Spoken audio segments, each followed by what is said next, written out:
नमस्कार।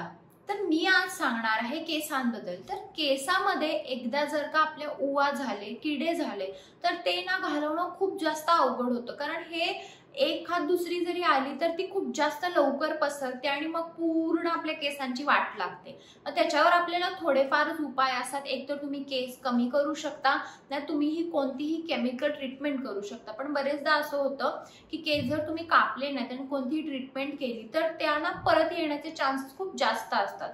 त्यामुळे मी आज तुम्हाला काही घरगुती उपाय सांगणार आहे, जेणे तुमचे जे केसांमधले जे उवा असतील ते पूर्णपणे निघून जातील आणि तुम्हाला हे जर उपाय तुम्ही कंटिन्यूअस केले तर तुम्हाला परत येण्याचे चान्सेस राहणार नाही।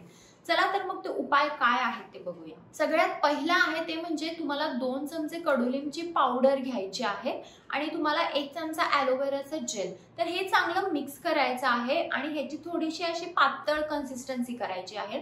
आणि जेव्हा पण तुम्ही शॅम्पू करता तर शॅम्पू मध्ये तुम्हाला हे पाणी घालायचं आहे आणि शॅम्पू मध्येच तुम्हाला तुमच्या केसांना मसाज करायचा आहे। आणि हे केल्यानंतर तुम्ही नॉर्मल केस तुमचे धुवू शकता आणि धुवून झाल्यानंतर तुम्हाला केसांना विंचरायचं आहे। तर कडुलिंब मध्ये ना अँटीबॅक्टेरियल प्रॉपर्टीज असतात, जेणे केसांमध्ये जे काही हे किडे असतात ते निघून येतात बाहेर।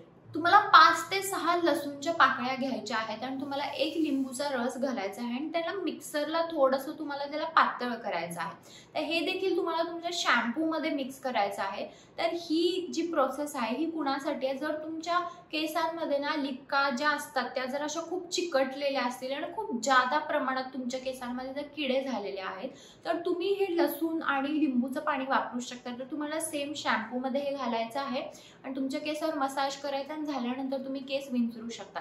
तर लसूणचा जो वास असतो तो इतका जास्त स्ट्रॉंग असतो की जर तुमच्या डोक्यामध्ये कोणतेही किडे राहिलेले असतील तर ते परत अंडी घालू शकत नाहीत आणि जे काही अंडी असतात ती देखील पूर्णपणे निघून जातात। त्यामुळे हा उपाय पण तुम्ही करू शकता। तर हा होता आजचा माझा व्हिडिओ। जर तुम्हाला व्हिडिओ आवडला असेल तर व्हिडिओ लाईक करा, शेअर करा आणि चॅनल सबस्क्राईब करायला विसरू नका। चला तर मग आपण लवकरच भेटू एका नवीन व्हिडिओमध्ये। तोपर्यंत काळजी घ्या। बाय।